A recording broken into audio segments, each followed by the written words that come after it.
Hello friends, Haryana urban control of rent and eviction act 1973। देखिए, local laws का भी काफ़ी इम्पोर्टेंट फंक्शन रहता है आपका जो जुडिशरी एग्ज़ाम है।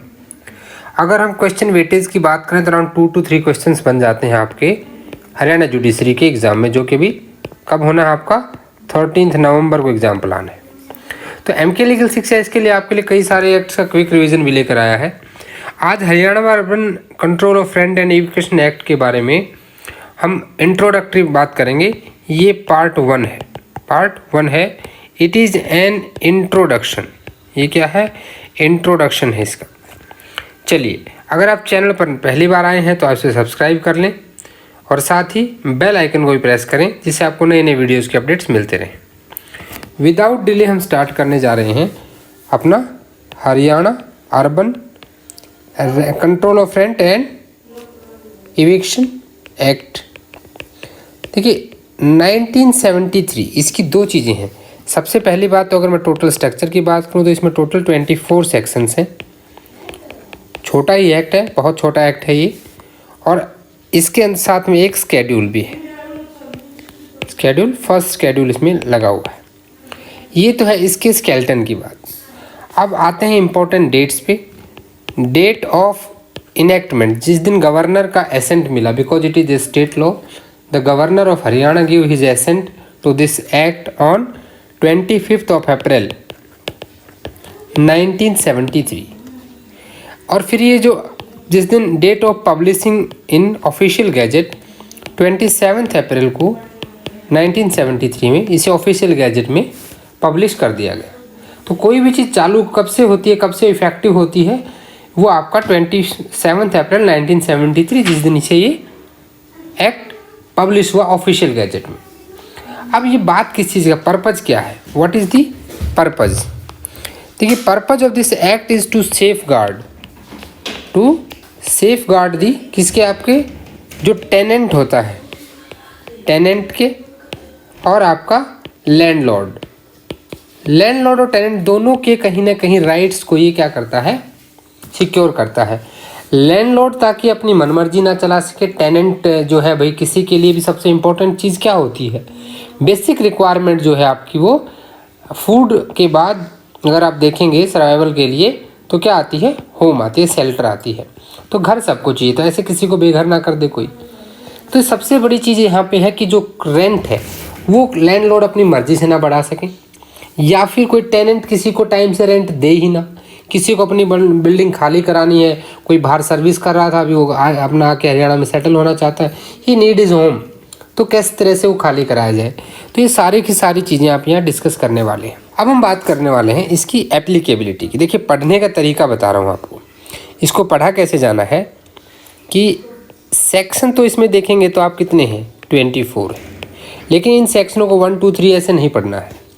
आपको क्या करना है, सबसे पहले एक चीज़ देखनी है कि इसकी एप्लीकेबिलिटी क्या है एंड इसकी नॉन एप्लीकेबिलिटी क्या है, यानी कि कहाँ पे ये एप्लीकेबल होगा और कहाँ पे नॉन एप्लीकेबल होगा, या कहाँ पे एप्लीकेबल नहीं होगा। सबसे पहले आप अपना बेरेक्ट खोल लीजिए, साथ साथ चीज़ें आपको ज़्यादा अच्छे से समझ में आएंगी। देखिए, सबसे पहले सेक्शन 1 जो होता है, हर एक सेक्शन में क्या होता है, सेक्शन 1 वो आपको बताता है शॉर्ट टाइटल एक्सटेंट, सभी में यही बताता है। बट दिस एक्ट में be called the Haryana urban control of rent and eviction act 1973। अब ये कहाँ कहाँ एप्लीकेबल होगा, it extend to all urban areas of Haryana, यानी कि ऑल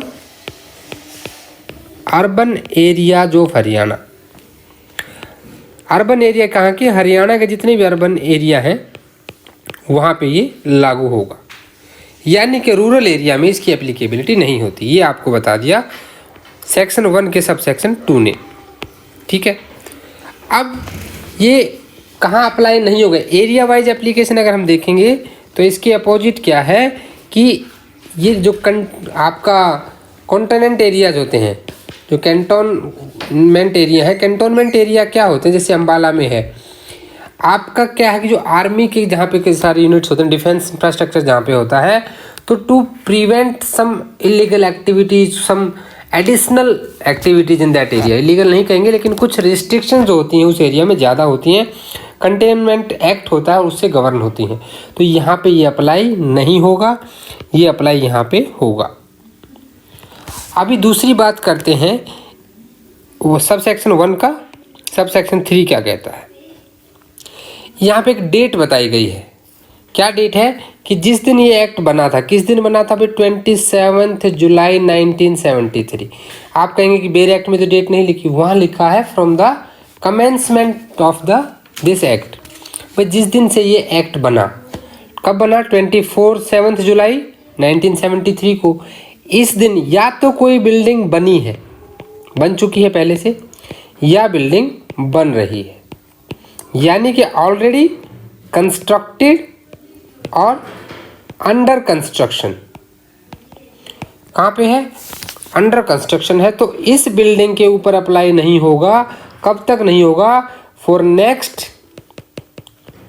10 ईयर्स, अगले 10 साल तक अप्लाई नहीं होगा। लेकिन अगर किसी का कंस्ट्रक्शन शुरू हुआ है आफ्टर दिस डेट, चाहे वो उसके बाद कभी भी बनी, लेकिन बननी शुरू जब हुई है, आपने जो कंस्ट्रक्शन शुरू किया है, कंस्ट्रक्शन शुरू ही आपने कब किया है, शुरू ही किया है कब से, 28 जुलाई 1973 को, यानी कि इस एक्ट के कमेंसमेंट के बाद, तो उन पर ये एक्ट अप्लाई होगा। ऐसी बिल्डिंग्स, ये क्या है, ये बिल्डिंग्स की, ये जो यहाँ पे बात कर की हमने, ये हमने बात की एरिया की, और यहाँ हमने बात की बिल्डिंग की। क्योंकि देखिए रेंट पे क्या दी जाती हैं, बिल्डिंग्स दी जाती हैं, समझ गए आप। तो देखिए सेक्शन 1 आपका इतनी ही बात कह रहा है, सेक्शन 1 आपको क्लियर हो गया। अब इसके बाद हम सेक्शन 2 नहीं पढ़ेंगे, इसके बाद सेक्शन 2 नहीं पढ़ना है। सेक्शन 1 आपको क्लियर हो गया। अब देखिए जब एप्लीकेबिलिटी की मैं बात करता हूँ तो एप्लीकेबिलिटी आपको कौन कौन सा सेक्शन बताता है, 1 बताता है। कोई भी एक्ट कब एप्लीकेबल होगा और कब नहीं होगा, ये चीज़ मैटर करती है। सेक्शन 1 आपने देखा कि वो एरिया और बिल्डिंग के हिसाब से बता रहा है किस एरिया पे और किस बिल्डिंग पे ये एप्लीकेबल होगा। अब यहीं पे सेक्शन 3 में आ जाइए, जो एक एग्जेम्पशन देता है। क्या देता है, एग्जेम्पशन देता है किस चीज़ की, कि कहाँ पे नहीं लागू होगा। तो देखिए ये एक्ट बनाया किसने, स्टेट ने बनाया है। तो then state government can exempt any area or any building. State government क्या कर सकती है, किसी भी एरिया को, बिल्डिंग को, क्लास ऑफ लैंड को, किसी बिल्डिंग को, क्लास ऑफ बिल्डिंग को, या फिर किसी भी पर्टिकुलर रेंटेड लैंड को। क्योंकि लैंड पे ऐसा नहीं कि सिर्फ बिल्डिंग ही दे सको, रेंट पे आप कोई भी चीज़ दे सकते हैं। मतलब आप लैंड दे सकते हैं, खाली ज़मीन पड़ी है आपकी, आपने वो रेंट पे दे दी, या आपने कोई बिल्डिंग रेंट पे दे दी। तो इन तीनों को गवर्नमेंट चाहे तो क्या कर सकती है, एग्जेम्प्ट कर सकती है। तो who can give exemption, exemption कौन दे सकता है, ये क्वेश्चन बनता है। तो only state government can give exemption. Section 1 हो गया, 3 हो गया। आप कहेंगे 2 छूट गया, 2 का नहीं करना है अभी हमें। इसके बाद हमें पढ़ना है सीधा सेक्शन 24।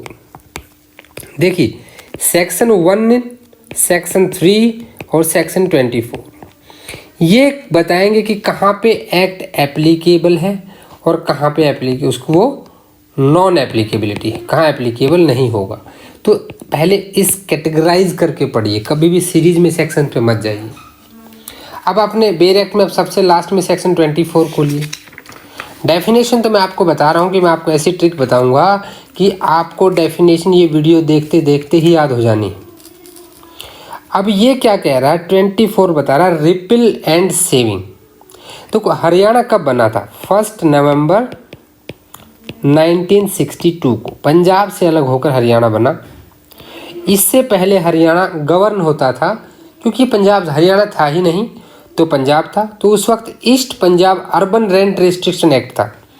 1949 का एक एक्ट था जिसको बोला जाता था east Punjab urban rent restriction act. अब क्या कहा गया कि जब ये हमने अपना एक्ट बना लिया हरियाणा ने, तो ये एक्ट क्या कर लिया गया है, हरियाणा में रिपील कर लिया गया है। लेकिन रिपील होने से भी जो प्रोसीडिंग्स पहले से पेंडिंग है या जस्ट इससे पहले जिनके ऑर्डर पास हुए हैं अंडर दिस 1949 एक्ट, पंजाब वाले कानून से, उन पे कोई फर्क नहीं पड़ेगा और उनको इसी एक्ट के तहत क्या किया जाएगा, डिसाइड किया जाएगा। और इस तरह डिसाइड किया जाएगा मानो ये एक्ट रिपील हुआ ही ना हो। ये चीज़ यहाँ पे इसने कह दी थी। सबसेक्शन 2 ने यहाँ पे क्या कहा कि जो रिपील आपने किया है और कोई भी एनीथिंग डन और any action taken under this act, आपने पंजाब वाले एक्ट के तहत कोई ऐसा एक्शन ले लिया है, ठीक है, कोई ऐसी चीज़ कर दी है जिसमें कि रूल, नोटिफिकेशन या ऑर्डर आपने कोई कर दिया है जो इनकंसिस्टेंट नहीं है किससे, हरियाणा वाले एक्ट से, तो वहाँ पे क्या होगा कि वो ये माना जाएगा मान लो वो इसी एक्ट के तहत किया गया है। तो 24 ने आपको क्या बता दिया, रिपील के बारे में बता दिया। यहाँ तक आपका ख़त्म हो जाता है इसका एप्लीकेबिलिटी। आपको एक्ट की स्ट्रक्चर समझ में आ गई। सेक्शन 1 से समझना है एरिया पे क्या एप्लीकेबिलिटी, किस एरिया पे लागू हुआ, किस पे नहीं होगा, अर्बन एरिया पे होगा, कैंटोनमेंट एरिया पे नहीं होगा। सेक्शन 1 के सब सेक्शन 2 ने बता दिया कि 3 ने बता दिया किस बिल्डिंग पे अप्लाई होगा और किन बिल्डिंग्स पे अप्लाई नहीं होगा, ये बता दिया गया। अब क्या हो गया कि जो आपका सब सेक्शन 3 है इसने बता दिया कि एग्जाम्पशन कौन दे सकता है, एग्जाम्पशन दे सकती है स्टेट गवर्नमेंट। सेक्शन 24 ने बता दिया कि भाई पंजाब वाला जो एक्ट था वो अभी क्या हो गया, रिपील हो गया है। तो यहाँ तक हो गया इंट्रोडक्टरी फीचर। अभी आज के चैप्टर में हम इसकी डेफिनेशन कवर नहीं करेंगे। डेफिनेशन के लिए प्लीज़ नेक्स्ट वीडियो ज़रूर देखें। Thanks for watching this video. और वीडियो अच्छा लगा तो लाइक करना ना भूलें, चैनल को सब्सक्राइब करना ना भूलें। आप डिफरेंट सोशल मीडिया प्लेटफॉर्म पर भी हमसे जुड़ सकते हैं। वीडियो को लाइक कर दें, शेयर कर दें और कमेंट करना बिल्कुल भी ना भूलें। सो जय हिंद, जय भारत।